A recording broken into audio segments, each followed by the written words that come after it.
That works. We know it works like how we want it. What we're going to do now is we're going to do a partially parameterized constructor. Hold on. Now, one of the things before we create this partially parameterized constructor is we got to understand that it's in your best interest to code it this way, where you start with a default that requires no parameters. And then, by the way, this is actually an override of the date object. If we never put that in there, you could actually still create an object. It would just be pulling off of the constructor that is built into any object. So we override that here, and we set all of our field values. Now, if we give all these parameterized, what we need to do here is we want to figure out all the information we need. And when we do a partially one, we're going to have to account for everything that's in here. So it's always good to do this next so that you kind of get an idea for what all information is required to create a date. And then any variables like day of year, we'll let the code internally create that because that's not something the user needs to know to get it. And not only that, but day of year can be calculated from year, month, and day. Actually, yeah, so with these three values, we can get the day of the year. We don't need anyone to tell us what it is. So now what we're going to do, and this is where it's interesting, we're going to make it public, and we're going to start date just like we did before. And now what we're going to do is we're going to get one value. We'll start with string title. Okay, we're going to capture that. But you notice we're not capturing anything else. So watch what I do here. I'm going to put a colon. Okay, and then I'm actually going to hit enter because if I don't, it will do it for me anyway. And I'm going to put this in parentheses. And then I'm just going to put that right there. I'm going to leave that. We'll go ahead and hit that. Okay, so the key here on this, what we put in these parentheses needs to be every value that we have on this parameterized constructor.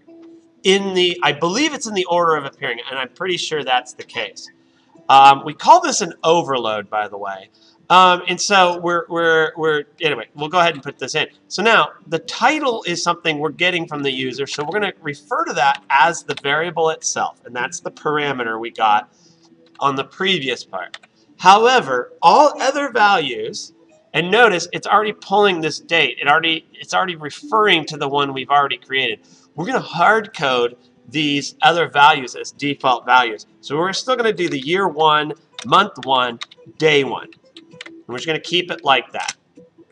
Now, usually it likes to space it out. I like to space it out. After a while, when it does it for me, I kind of let it do it for me. But now watch what we do here. So this is all you really need. Everything else gets taken care of because this takes this particular one and you're making just one main change to it. And that's that we're going to get this argument.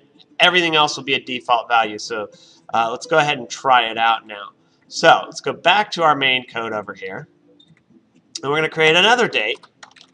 Date partial date equals new nerd new date. And now we have one of three. Here's the one that's parameterless. And this is the one we're looking at. This is the partial one. So we're going to go ahead and put a title in there. But number 3 has the full set of parameters. So we're just going to do one, and we'll just call this partial date. Now, the one thing I can't do in this particular one is I don't have a lot of examples of when you want to do this. I see examples whenever I'm writing code of other classes, but I just off the top of my head can't think of a good reason, like a good time when you want to do this. I mean, I can get the one where it's new date where we don't provide anything, then you make it simple. This is good for generating a bunch of arrays. This one makes sense because you're just providing all the information that you know. The partial one, it's going to be up to you whether you need it or not, but the good news is by learning how to do this, you will now know how to do it in any possible configuration you want. So with this, creating these constructors in different ways, you could do it any number of ways depending on what makes sense to your particular program. And notice, this just gives the user who's coding your class more options. So let's go ahead and run it and see the output that's there. And here's our output now. So default date, we just got year one, day one, all that stuff there. Class of 2013 graduation. We have all of the information in here. Day of year, we'll figure that out in just a moment. And then we have partial date. And so notice partial date, the title is there. It doesn't say default. It's not an empty string. Everything else is a default value. And basically, at this point, now you should know how to do all the different types of constructors.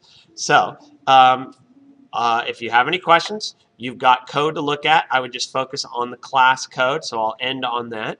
Okay, so here's our class definition. Here's all of our fields that we declare at the beginning.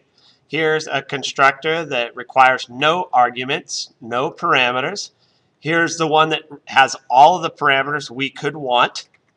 And then finally, we have the code for a partially parameterized. I'm sure there's a fancier name for all that, but I'm just going to leave it as that.